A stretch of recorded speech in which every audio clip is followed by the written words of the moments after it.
you don't need like a accounting or law degree or whatever.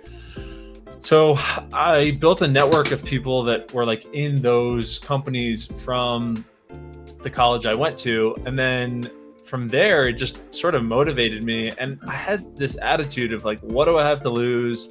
I can really play on the card that I'm 21 years old. I'm hungry. You know, like when you're 30 years old, nobody really, you know, people expect you gotta have your shit figured out. If you're 21, it's like, all right, I see myself in this kid. I can maybe help him. Welcome to the Power Path Podcast, your new favorite podcast for short-term rentals, boutique hotels, and all things real estate. Enjoy the show in 3, 2, 1.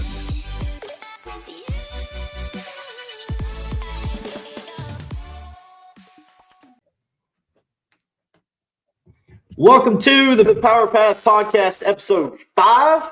I am your host, 𝗘𝘀𝘁𝗄𝗏, with my dearly, lovely, beautiful co-host, Mr. Jeremy Wirtz. What's up, Jeremy? How are you today? What's kicking chicken? I am wonderful. Wonderful. Always a pleasure to see you. Yeah, just stealing my lines over here. That's all right. Yeah, well, you missed the opportunity, so I had to throw it out there. Yeah, next time. Yeah. All right, so today we have an awesome dude, Jonathan Farber. He's here to talk about a lot of stuff. But before we bring him in, Jeremy, you want to start it off with the dad joke of the week? The dad joke of the week. What do you call a sleepy relative?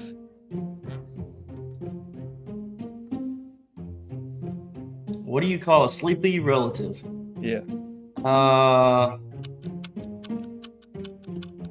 I don't know. A napkin. Get out of here. Get out of here.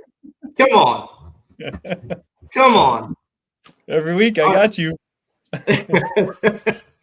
All right. So I'm going to bring in John, and we've been chatting for like 30 minutes before we ever hit record. I was actually on his yesterday, and we did the same thing. We just chatted for like 30 minutes, and then we hit record. I think we recorded for 7, and then we chatted, you know. So, all right. Nice. So welcome in, John. What's up? What's up, guys? Hey. How we doing? Oh, we're doing good. Better now that you're here and we hit record. So yeah. Love it. And I'll make sure to forget everything I heard about that dad joke and just keep moving on with my day. Yeah, they almost get lamer every week. We're gonna have to they're slowing down. The first couple almost fell out of my chair, and now he's just like, I think he's making these up. I don't know. They're not. He needs to be pulling them offline or something. I have a calendar. I'm working on the second Christmas in a row that I get a daily calendar that's a dad joke. So that's right. I forgot about that. You should. I got to crack the bank. Rip them, and if they're good, if they're show quality, then you save them. Know, and then just throw the others out. Every once in a while, we come across a good one. I know. That's what I do. I thought that was a good one. Nah. Okay. All right, John. So we're just going to kind of dive in, and for those who don't really know you, just give me some high level of just who you are. Yep. Okay, cool. I'll do my best, and I'll keep it as short and sweet as I can, and we can dig in. So I am 31. I split half the year in New York and half the year in Medellin, Colombia. I'm a real estate investor. I have a VA staffing company. I play about 150 rounds of golf a year, 25 tournaments a year, have 15 rentals. I started building my rental portfolio when I came straight out of college into a sales job in North Carolina. Small funny story, the way I got that sales job, I had no internships. My grades were okay, but I thought I was going to be a golf pro. I'm not nearly good enough to do that, so that ended quickly. But I just started cold calling, cold messaging people high up in companies that I was interested in, like doing anything I could to get their email, their number, message them on LinkedIn, Twitter, whatever. And I started getting hits, and I had a decent amount of interviews without really ever applying to jobs. And it was kind of like my validation that I could do sales, and people weren't maybe as mean as I thought they'd be to a 21-year-old coming out of college. And the response was awesome. And that's how I got my first job in sales in North Carolina. I connected with a guy who became a mentor of mine. He was the vice chairman of 13,000 person company, and brought me into his office and just sort of just shot me straight. Like, dude, you got balls. If you reach out to me, I'm sure you'll do fine in sales. So you tell me what you want to do. He kind of put it like that. He's like, no interviews, no resume, nothing. And then, you know, we talked from there, little things that I was able to just try to answer or ask him.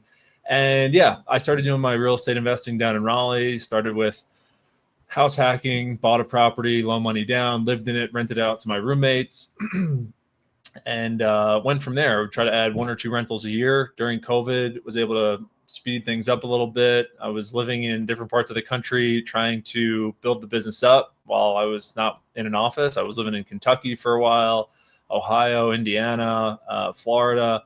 And yeah, during that time, just met people, learned more, did more deals, and then shifted a little towards STRs. And my portfolio now is half STRs and midterms, and then half just long terms.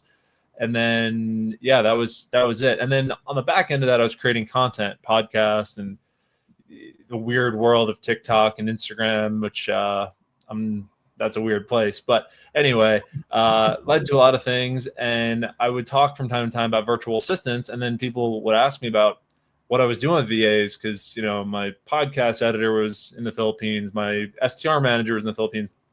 And this wasn't like 2008 when Tim Ferriss was doing it, but, you know, still not as many people as today. So people got more interested in it. And, you know, if I could help people, either free content or help them find people, started doing that, and sort of just grew and developed. And that sort of just brought us here today, where I still have my real estate, and then I still do the staffing stuff and growing that. And that's been fun. And, you know, try to really have a life that I can have fun with and work with people that I like, and, you know, not work myself to death, and not, you know, work towards something that I don't even know why I'm working towards it. So that was a big thing for me, as far as like, why am I doing this? You know, so anyway, I'll shut up. That's the high level who I am in a nutshell.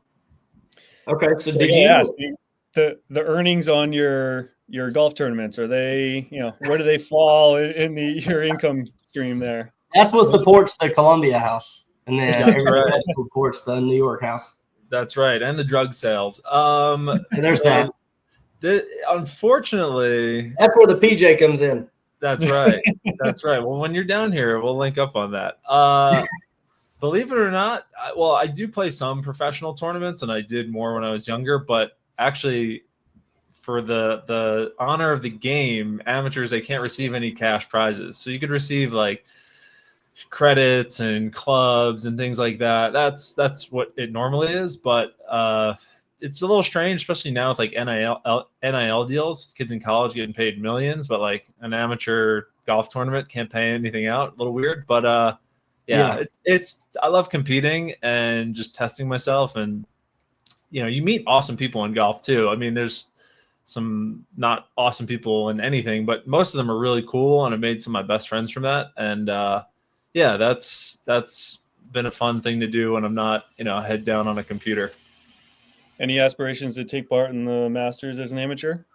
Yeah, that is every AM's goal. I mean, I have played in a lot of AM and mid-AM events. Unfortunately, this year I missed the mid-AM by a stroke. The winner of that tournament does get the Masters invite, so tough to get into the Masters if you're not even in the tournament. But I was pretty close. But it was a good summer golf-wise. But yeah, have a little work to do if I want to get to the Masters and be 𝗵cie𝗵𝗃. But yeah, one day. Yeah. Where are you from? I grew up in Long Island, New York. Okay. Because you say tournament and not just tournament. Well, I caught that at the beginning. I was like, oh hell.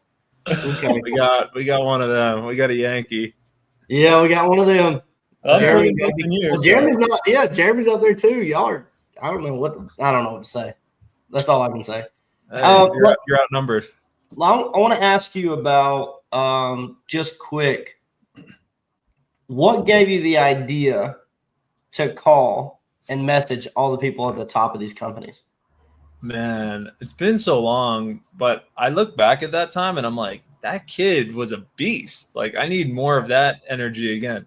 But there were a few things. I I got on this deep personal development kick. How to Win Friends, Think and Grow Rich, Napoleon Hill, Out with the Devil, Jordan Belfort. Like, I think ultimately for two reasons. One, at the time, my family actually had a financial hardship, and it kind of rocked me that, like, whoa, what am I doing here? I'm just kind of floating through life. Like, yeah, I've got some cool things going on, but like, I have no real aspirations to make any money. So that kind of woke me up. And then, yeah, I just became like a hardo when it came to business development and personal development. I had no idea, watching Tony Robbins, manifesting. I don't even know what I'm manifesting. I have no idea what I'm going to do. But then I went to a conference at my college, and there were a few people there that said they were making a lot of money doing sales at technology companies. And I was like, okay, I mean, I think I can do sales and be people oriented, and you don't need like a accounting or law degree or whatever. So I built a network of people that were like in those companies from the college I went to. And then from there, it just sort of motivated me. And I had this attitude of like, what do I have to lose? I can really play on the card that I'm 21 years old. I'm hungry. Like when you're 30 years old, nobody really, people expect you got to have your shit figured out. If you're 21, it's like, all right, I see myself in this kid. I can maybe help him. So I was taking a little bit of that, like, wide-eyed approach, even though I was trying to be tactical. But man, I was contacting 30 to 40 people a day for months. And I just had that attitude of, what do I have to lose? Like, I have this good information coming in from these books and stuff. And I've really met some cool people doing it. And it was just like a good reminder that, man, most people, they aren't as busy as you think. If you can break through the noise a little bit, you can get to them. And especially if, I don't think any of us are 21 on this call. No offense to anybody. But you identify as a 21-year-old. 21 and a half. Yeah. Spiritually. But, there was such a like open arm, like, reception I got for doing it that it motivated me more. Like, wow, okay, I can keep doing this. And I did it a lot. If I saw somebody that I was interested in, I would just go up to them. I remember I was on an internship day once at Goldman Sachs. I saw the CEO of Goldman Sachs. I just went right up to him. I was like, hey, just want to shake your hand. I'm here doing a tour. I'm doing this program, whatever. Sure you're really busy. And he's like, no, thank you so much for coming up. And it just like, whoa, he's happy I'm doing this. So yeah, time and place, but it kept building on itself. That's awesome, because I have a couple of things to say back to that, like just in, because so we work with a lot of people that they're scared to just make a phone call to like a homeowner or whatever, right? To pick up a deal or call a realtor or whatever. They're just scared, when it comes to cold calling. And they're like, what's going to happen? Like, the worst that's going to happen is you're going to get cussed out and they're going to say no. They're not going to kill you. But having the mentality of like, I have nothing to lose, I honestly feel, because I've been there too, is everybody needs to experience at some point in their life being broke, like not having anything. Because in my opinion, like, I obviously don't want that on my kids or anything like that, but if you're going to grow and you're going to build a business, you're going to go through life like that, like not experiencing hardship, and it really is like losing, like maybe it's money or losing a family member or something like that, because all of those kind of pivots you in a different way. Mm-hmm. Like, I really, really believe that everybody has to experience that at some point in their life if they want to advance, like, severely.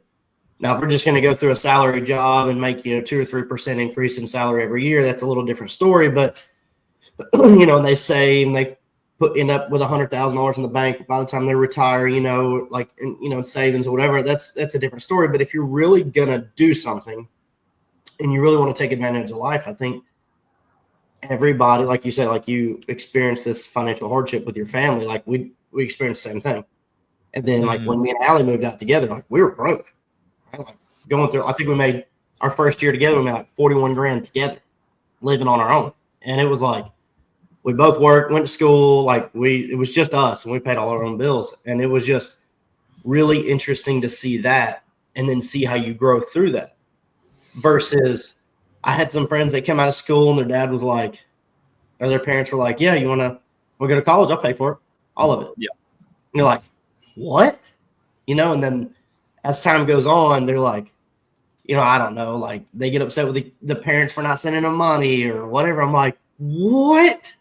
Yep. What are you doing? So anyways, I think it's interesting that you said that. And then you're like, I have nothing to lose. Like you just kept going. Because I haven't personally met anybody that is just like, I'm just going to go call all these people and like message all these people that are high up to get a job. Man, I mean, this is something that I think would just really change people's lives, like for the better, if they just did this, especially younger in life. And like, we're three guys here. I don't know if your demographic is mostly guys or girls, the age, whatever. But like, when I was like 22, then I was in this group. It was like just a couple of dudes that came together, and we would do these challenges, right? And like one of them was you had to, for 30 days in a row, try to get a girl's number, just in the street, right? Talk about getting the juices flowing, okay? And having to face something that's like, why am I scared of this? This is just like a person. She's not going to stab me. Like, nothing, I'm not going to die here. Maybe she will. Maybe she will if I take the wrong approach. But I guess I was about to say, I guess it depends on how you approach her. Like, she may stab you. If you're in the wrong neighborhood, maybe. But like, man, what for all of us did it for 30 days. And it was just like another reinforcement of like, dude, like, what's the worst that's going to happen? And, probably get some dates. And like, people dated people from that challenge. It's pretty funny. But like, it just was such a good reminder that what's the worst thing someone's going to do? And yeah, on the other side of that fear, there's a lot of cool stuff. And you could find a lot of cool people. And the competition is super low if you could just get to the other side of that fear. No one does that, especially now. Like, guys, listen to this. You want to get like hot girls and like, have a better life. Start doing that, like, because just go up to them in the street. Oh, dude, I have a girlfriend now, but I would do that every single time. Even like last year in Colombia. I don't do it in New York because I don't really like the girls there too much. But anyway, in Colombia, for example, a bunch of Yankees up there. Is that what it is? No, there's we're not getting politically, or there's a lot of things going on there. But anyway, but I would do it just to test myself. I'm like I'm not gonna. I got to do this. If I don't want to do it, I have to do it. And like just confidence building and just, okay, I can do stuff. I can take this on. Like, this isn't life or death here. So just push through it. Like, yeah. So real tangent there, but just, little thing. And people, you got to have fun with it too. Like it's not life or death. So, but in business too, it's the same thing. Reach out to people, do stuff, like you'll be amazed what you can do. And it's a muscle. The more you do it, first time you're doing it, your hands are shaking, you're sweating. I'm talking about the girl stuff. Cold calls too, same deal. You make 50 of them or 100, you do it every day. It might suck. You might not like it, but the muscle builds and you're not going to be scared like you were on the first day, and you're going to get better at it. And that's the other thing I guess I'll just say here is most people, it doesn't matter if it's golf, picking up girls, business, like you're not bad. You're just a beginner. Like you're inexperienced. You have no reps. You don't have 10,000 hours. So it's not that you suck. Like you're just starting. Like think about anything you did when you first started. You were terrible at it. And maybe one or two things you were luckily great at as a natural. Don't live in that world. So anyway, but. Oh, I love that because that's, it's very true. And, we talk about people like cold calling or having conversations with owners or whatever. And they're like, well, I don't have the experience. I don't have the experience. I don't know this. I don't know that. I'm like, you literally have a community to ask questions. Like you're not building experience, you're building confidence. That's what you're building. And I remember, and I'll say this once and then we'll move on. I remember sitting when I was an electrical engineer, I was an intern for electrical engineering, and I was in college too. And I remember sitting, like I would go to these meetings to do my own projects, and we'd sit at this long table with everybody that was like plant manager, operations manager, VPs of the company, and we would talk about different projects that we need to do. And I would have to present. We'd have to talk about this solution, all stuff. And my expertise would have to come out. Like we would talk about different things in the engineering side. And I remember sitting in one of these meetings, and I'm like looking around. I'm like, all of these people here could fire me. Like I said something wrong, pissed somebody off. Like they could all fire me. But I have a problem standing, and I'm good here. But I have a problem standing in front of my classmates to present a project. Like why do I have more impact here that could impact me here more? Why do I have a problem standing in front of people at school? And so I just like, I don't know, just something in my mind. I was just like, I'm not going to have a problem anymore. And so I could stand up and like be stupid or be funny or make jokes, whatever, standing up in front of like a class of maybe 20 people or 30 people, you know, not like lecture halls to present, but like I could present. We did like, you know, senior projects, stuff like that. And we were fun. And I'm like, but before I couldn't, but I could sit in that room with the VPs and talk about, you know, a $7 million budget on a project, and everybody'd be happy. But I couldn't present how I made this balloon pop or whatever, you know. And I was just like, this is crazy.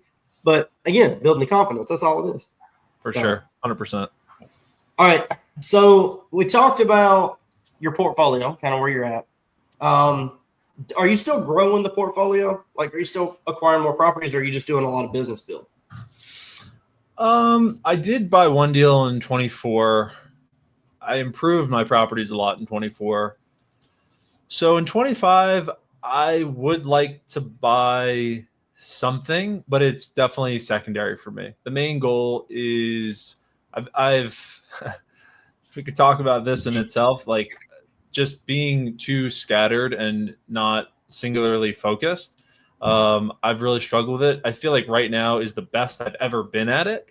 So like I'm very focused on the one thing, which is the staffing and the bookkeeping business.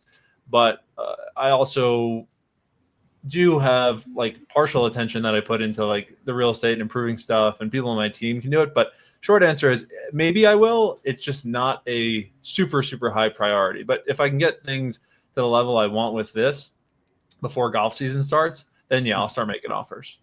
Okay. I was just curious because, you know, like everybody goes into different, we kind of talked about this yesterday offline, but like, I've got a good friend that she went to a certain amount of income for STRs. I think she owns like an inn, like a 9 or 10 unit inn. She owns a couple of single families, a beach house, stuff like that. And she has like a financial number that she hit. She's like, I'm good. I've got a good team. She doesn't coast anything. She owns it all with herself or with her partner. And she's like, I don't want to grow this anymore. I was like, okay, cool. Like, and she's at a good number, like a really good number in these properties. And she said it's consistent. And so she has actually went into like credit card hacking, like teaching people how to hack credit cards, travel points, stuff like that. And she was like, I just want to grow this other business. Like, I'm good here. I'm going to move on to this. And we talked about yesterday, like, you know, going down this route and only doing like 3 or 4 clients, and then trying to do this and like do 6 clients, and over here you get 1 client. You're like, just pick something. So she picked something. She stuck on it for probably 4 years. And then she said, okay, I'm good. My team's good. They don't need me at all whatsoever. I'm going to build this other thing. So I was just curious if you're, you know, kind of playing back and forth or what you had going on. So, but yeah, just curious. No, for sure. I mean, it could change. We could do this January 2026. You know, I might say, it ended up in a different place. That's also why I'm not a huge fan of like 3-year goals, 5-year goals, because like things change. Like I'm a huge believer in 90-day sprints. That's my goal. That's my year goal, but it's 90 days. Like who knows what AI could, you know, I could become a robot next year. I don't know. So like I need to just do what I can control in the short term. And then of course, you know, there's high level things that I want to do and be, but you know, they're more conceptual. So yeah, I guess that's also why I give that answer of like, right now, the next 90 days, I am sprint focused on this one thing. And then from there, I'll take it in Q2 and we'll assess that. Okay. Yeah.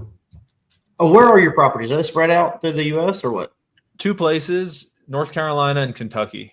The short terms and midterms are in North Carolina. The long term building is in Louisville. Okay. Where at in North Carolina? Asheville, Pinehurst, and Raleigh. Okay. Yeah. That's why you said yesterday, you're like, I love Asheville. You have to have property there. Unfortunately, like, I hate Asheville. Hurricane. I mean, no, I get it. Like, I was just curious, honestly, though, because I haven't been there since. I'm going there in a few months. But come on, St. Helene. What's that? Oh, exactly.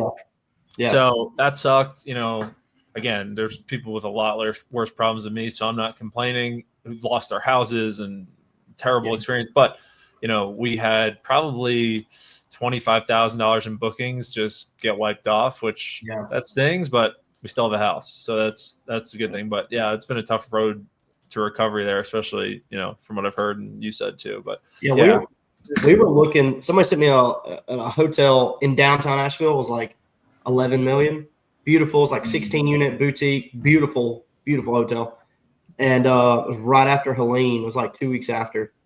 And the broker was like, yeah, everything's back to normal. Everything's good, all this stuff. And I was like, well, what does their revenue look like? He said they lost every dollar that they had booked for Q4. And I was like, and they paid like $9 million for this thing 6 years ago. So they're still carrying a note for $9 million or whatever, whatever they finance. And I just was like, it doesn't matter the level you're at. Like, it doesn't matter if you have a $120 million portfolio, $500,000 portfolio. When something hits, it's tragic either way. Like, you have to figure that part out. And that's when, you have to call potentially, insurance and the lender saying, like, we need some help. Yeah, just have a conversation. Yeah, that storm sucked. And hopefully the city can bounce back. I'm sure it can. I feel like there's been a lot of progress, but it takes time. And, there was real damage there. So, crazy. When we were there, when I told you yesterday, like, nothing was open, there was like, I walked in, there was like 2 ice cream shops we went to, and they were both closed. They said they were open, but they were both closed.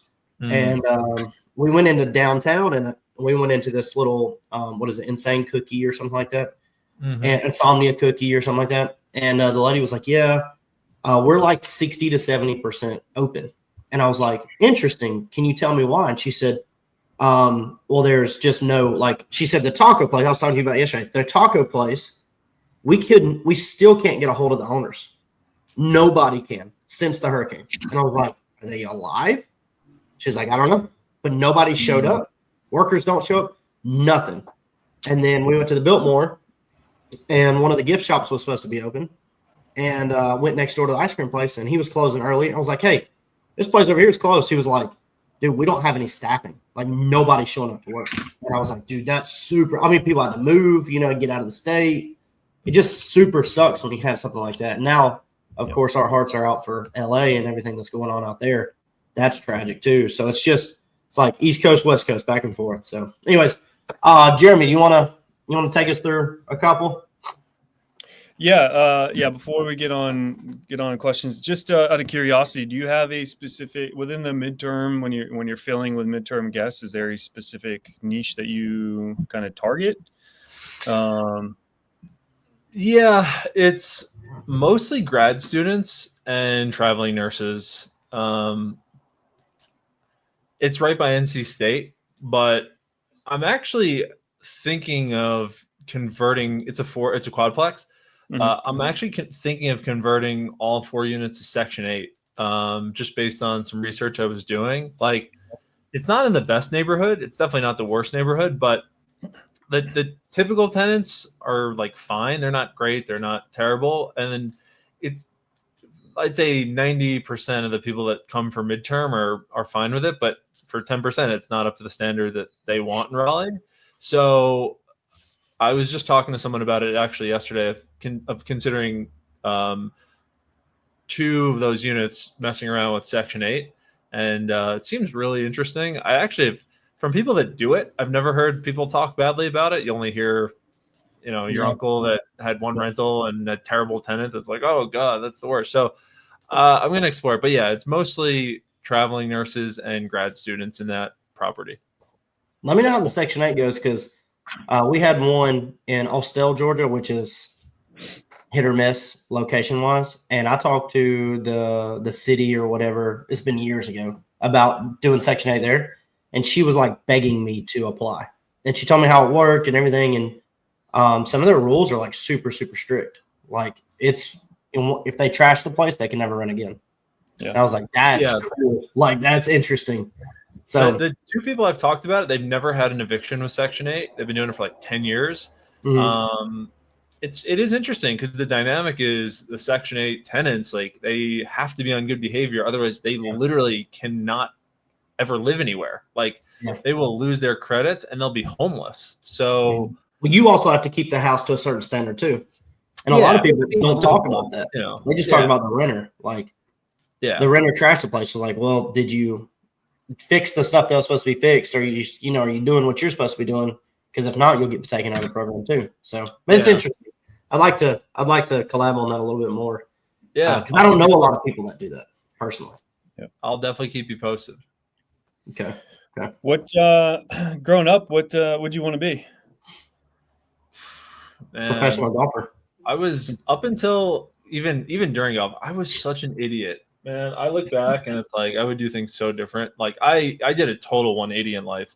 I was drinking, doing drugs, being an idiot with girls. Like I had very little aspirations in business. Like I was like class clown, life of the party, like just dumb, like not maybe intellectually, but just like was never serious. Yeah, immature, super immature. And even I don't know. If someone would ask me that, I'd say pro golfer, or I don't know, like I'll figure it out. I really did not have major aspirations until like just one day, like when that financial thing happened, and it really just turned. And even up until then, I was like, yeah, I'll be a golf pro, maybe not on like the tour, but even at like a country club, which that's a really tough life, and they don't make as much money as I thought. I had friends that did it, and they just told me, do not get into this. So yeah, I wish I had a better answer, but I don't have I didn't know I was going to be on this podcast with you today. Let me say that. That's right. We didn't know we were going to be on with you either. So I always knew. I was like 12 years old. I was like, we're going to have this podcast. We're going to be talking about Section 8 and hurricanes and all sorts of stuff. He's only 21 and a half. So for him, that was only a couple of years ago. It was a few years ago. Yeah. Is there a certain kind of philosophy or motto or saying that you kind of live by these days? It's maybe it's not cheesy or cliche, but to me it is, just because I've heard it and thought about it so many times. But it's really like lifestyle design. Like, I mean, we're a speck in time and in the world. Like 8 billion people, millions of years. Like no one's gonna remember us. No one's gonna think about us. Like in 100 years, right? We'll be dead. So, and we were dead before this. Like it just whatever. So yeah, and it's also part of the reason that like. Gosh, I see some people that get into business and then like the business has bad systems, or they replace their 9 to 5 that had benefits and set hours with like this disaster. And I'm like, I feel for you, because you wanted to get into a better situation and like it's worse now. So anyway, yeah, lifestyle design. For me, one thing I did, like goal setting aside, was I did this perfect day exercise. I can't remember the guy who put it out there. If I think of it, I'll say it, but he's like, forget goals. Think of your perfect day. So where do you want to live? Who do you want to talk to? What do you want to eat? What do you want to do for fun? All that. Just list it out. And that was like 4 years ago. And I'm not saying this like I'm perfect. I have plenty of problems. But that I live up pretty close to that life of like, I want to live in warm weather all year round. I really only want to talk and deal with people that I enjoy. Like I don't want to dread a boss or a client. Like if it's like last week, there were 2 people that came to us and they were like, hey, we want to go, all this. And I was like, I don't think we're a fit, And in my head, I'm just like, I don't think we would gel. Like what this guy said in that perfect day, he's like, you would want to hug every one of your customers and hang out with them and have a beer. I'm like, yeah, if I'm running it through that and my lifestyle quality and design, I don't need more money. I just don't need that headache, So anyway, lifestyle design in the sense of like, work with cool people, make as much money as you want to make. Like for me, a hobby, I don't open my computer from May 1 to like October. So for me, and when I did that, I was like, I want my life to be like a school year. Like I thought to myself, when was I the happiest? Who the hell knows? But I thought about when I was a kid in high school and middle school, like looking forward to summer vacation and having off and all that. And then, going back to it and seeing my friends in school, I was like, I think I was pretty happy then. So I was like, I want to try to set that up again. So yeah, lifestyle design, that's really important to me. Fire bad customers. If someone on your team sucks or they're giving you headaches, get rid of them, bring on better people, and you can improve your situation. So, and it's not all about making $1 zillion. Like I don't need that much to be happy. I'm a minimalist. I only have like 6 t-shirts. Could I have 100? Sure. I don't need them though. Like it just declutters my life. So anyway, simple. Yeah, like simple and lifestyle design. I think like 15% of your wardrobe in your closet you wear. Everything else. I mean, I'm not a I mean, he's materialistic wearing 15% of his right now. I was about to say, well, John's is a little different. He wears 100% because he only has 6 t-shirts. That's it. Yeah. And if I need something, I buy it. And if it's too much to bring back to the States or to bring to Columbia, I just give it to a homeless person. That's it. Like, there you go. It's not about having the most stuff. For me, I like the least stuff and just clean and simple and, whatever. But yeah, it takes some thinking of like what you actually want. And I need to do that for me. And, I still have that list. Like, so that's something I think about from time to time. Yeah. Okay. You mentioned about being,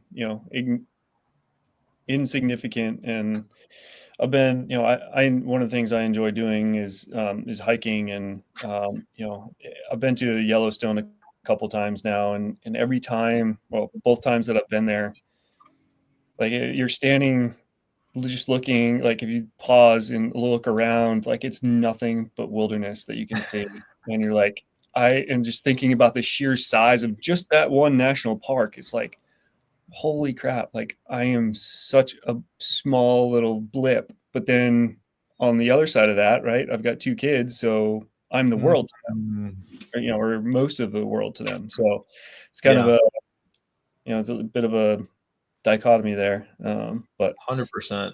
I like reading about history, and it always gives me like a good, I guess, sense of that like right now I'm reading Robert Greene's Mastery. I love his books. They're my favorite before bed because it's like history and like stories and whatever. But it's like he's talking about people from like 1700s, 1600s. Like their lives mattered in the moment. They had their family, but like, they're long gone. So it's like that's the perspective. Yeah, like of course I love relationships. So it's, to your point, Jeremy, it's such a good like balance to have of like, okay, and the things that don't matter, think of it that way, and then for our things that do matter, like really pour into that and like make that feel important. Good point. Yeah. What would you consider your superpower is? I guess on starters, I'll say like I really don't think I'm that special in like anyway. I think like I took a very repeatable path. Like I felt like real estate was very repeatable. I felt like just systems is very repeatable. So it's not like IQ, I'll tell you that. It's probably 2 things if I had to say. I don't really think this way, but if I had to say, it would be kind of like what we talked about earlier of not really afraid to look stupid or try stuff and get feedback to try to make improvements. And I think in general, I'm pretty good at delegating and like building systems, just so that I'm not like stuck in the stuff. And I usually will do everything myself at the beginning, learn it so that I can outsource it or manage it, and then enable people. So I think, enabling people and delegating, and then just like the what do you have to lose mentality, that's served me pretty good. Cool. Yeah. What if you could have one like real superpower from the movies? I love you throw quotes around that like superpower. What would it be?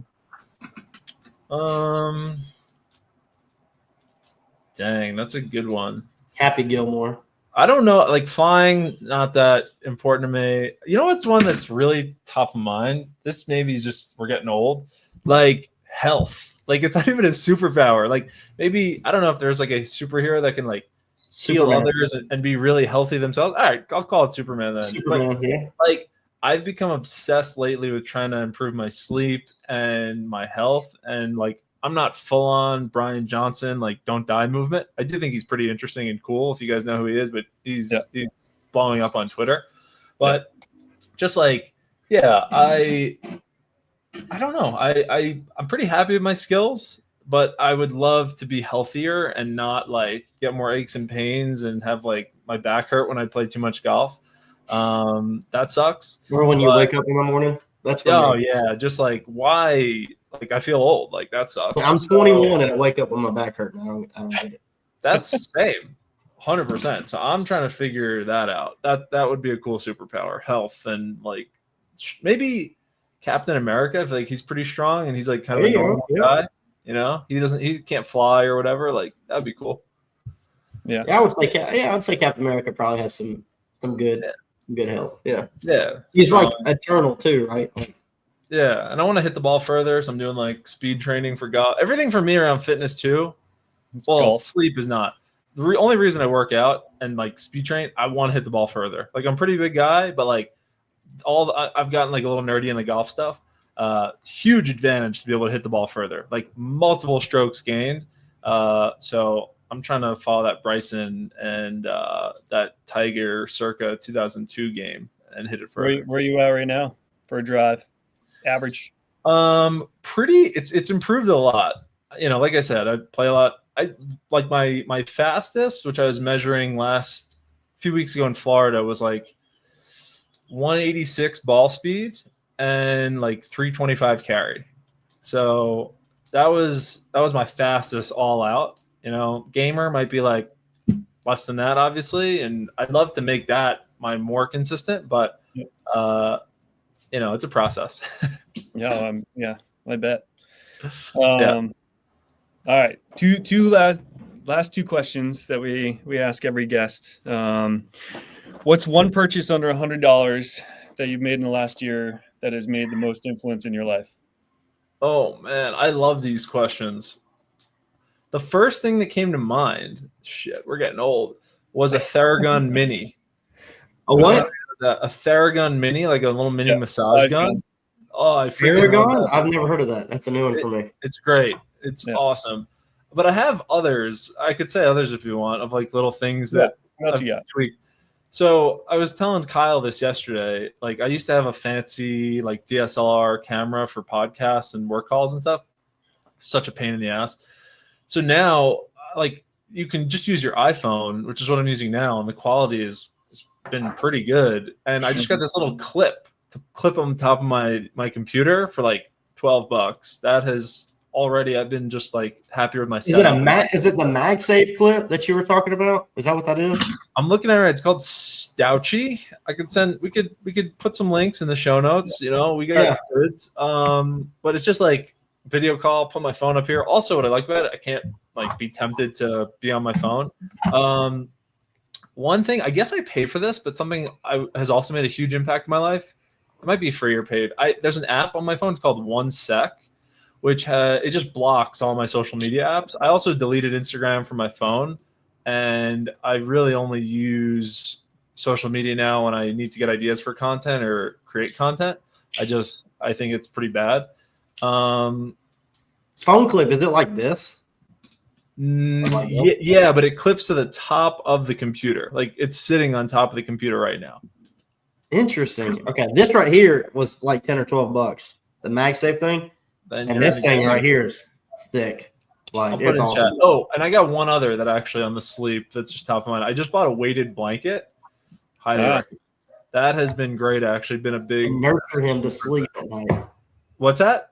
It's to nurture you to sleep at night. Dude, I'm getting cuddled. I'm getting cuddled on the nights my girlfriend isn't here. And it can only do some of what she can, but it's pretty damn good. Oh, I love it. I love it. Yeah. So I did see 1sec on your website. So oh, wait, I got one more. I just pulled up my Amazon cart because I was curious.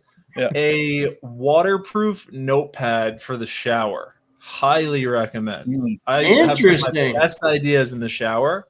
And I'm always like, I'm running out of the shower to like get my phone, or I'm bringing my phone in the shower, which I don't want to do. So waterproof notepad, that has been very legit. So can you just like link your entire Amazon cart to the show notes? Send it to us. Dude, I'm a thinker. I love trying to figure out how to like optimize and improve things. I also bought some foam golf balls and a net that I could hit golf balls in my apartment into. That's kind of been great. Like between calls, just rip some golf shots like for 5 minutes, just work on my swing in a mirror. Definitely recommend that. Wait, I'll put these in the chat. This is the last thing. I'm done after this. These are the best charger cords I've ever seen.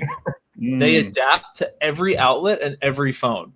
You can just like re-change the port. It's all connected. So you literally need one cord for everything. It's amazing. So highly He's not recommend lying. that. He's a minimalist. Like on Yeah, a phone charging cable, you're like, save my life. Change my life. That's a biggie. And for those, I guess the last one, then I'll shut up again. If people travel between two places, like for me, I just duplicate my wardrobe in New York and Columbia. So I don't even have to pack. That makes life super easy. Just like simple. I just want simple. I don't want to have like. So you got 6 t-shirts there, then you got 6 t-shirts in Columbia. You got 2 pair of pants there. You got 2 pair of pants in Columbia. Like that's what you mean? 1 pair of underwear. That's it. Or just free ball it. But what I want to do on that note, I could do it now, but we all have these little lies we tell ourselves. I'd love to get the same set of clubs in both places so that I don't have to travel with my clubs, because that is the most annoying part about going back and forth, having to wait for the bag and check it, whatever. So I should do that. I need a kick in the ass to do that, but that would be the next phase. Yeah, leave them in Columbia. You're in Columbia now. Leave them. Don't bring them back in October. Honestly, I'm gonna hit you back on that, Jeremy. I think the stress that kind of overcame his face there for a second was kind of crazy. I'm a little scared, but that means I should do it. Yeah, just lean into it. So, all right. Did you? All right. One last question. Yeah, there you go. Yeah. One last question. What's one thing that you splurged on in the last year? Man, his new pair of clubs. Well, that's gonna be next year. I was going there. That was gonna be next year. I do. So like that is something I do spend money on because it makes me happy. Is like lessons, clubs, country clubs, like dues, like being a member at a few clubs. What did I splurge on? I mean, I got my Amazon right here. I should probably just look at that. Either golf clubs, like a new driver that was like $1,200. Freaking expensive game we play. That's his own. Get wedges every year. Got to keep those sharp so they get spin. Lessons. I have a golf coach that I work with at least once a month over the summer. That's not cheap. But then just recently, like everything that I found helpful, like a lot of these little like trinkets and sleep things, I actually sent my girlfriend a whole pack of them. So like a weighted blanket. She gets freezing cold. It makes like sleeping together terrible because I need it like 67 and she wants it like 72, like psycho stuff. So anyway, like I needed to get her like a warm freaking blanket and like a good pillow and everything. So that's just recent. That's like a whole bunch of stuff in my cart. I just sent her some books. But we should just do one full episode of everything in John's cart. What's in John's cart? What's in John's cart today? She actually has a waterproof notepad getting to her house today. So those are mostly around golf. Everything else, I don't spend a lot of money. And unless it's a business thing that I'm like, can we make more money from this or improve something? I have no problem spending money on that. Yeah. Sweet. Cool. All right. Well, for the sake of time, because we've been on here for a while. I think we've been talking to you about an hour and a half total until we hit record. Yeah, it feels like 20 minutes. It's been great. Yeah. So for the sake of time, we're gonna cut this one, but we definitely need to do this again. And maybe kind of dial in or dive into one of the businesses that you have and really go through that. With that, I guess we will leave you. Now, how does somebody contact you? Like, how do people follow you or want to look more into your services? Like, where can they find you? I'll give you guys a Calendly link. If anyone wants to just book a call and chat with me, you can put that in the show notes. Facebook is probably the best way. I'll also put my email in the chat. Okay. So people can just shoot me an email. It's my personal email that I'll get any message you send. So Facebook, email, Calendly. You can look me up on all socials.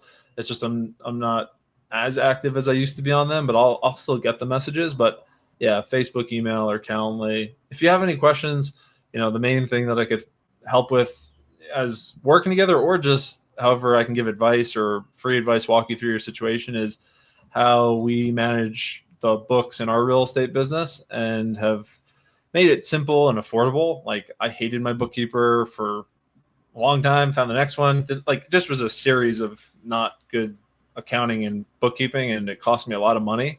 So just linked up with my bookkeeper, and that too. And then we do some VA staffing for STR or real estate people around the management stuff. Also extremely inexpensive the way we do it. But they're trained by me and my people, or on the bookkeeping side, my CPA or my head bookkeeper. So either or, if anyone needs help with any of those things or anything we talked about, feel free to get in touch, and we could just riff and see if there's any way we could align or help each other. Love it. I love it. Jeremy, got anything you want to add?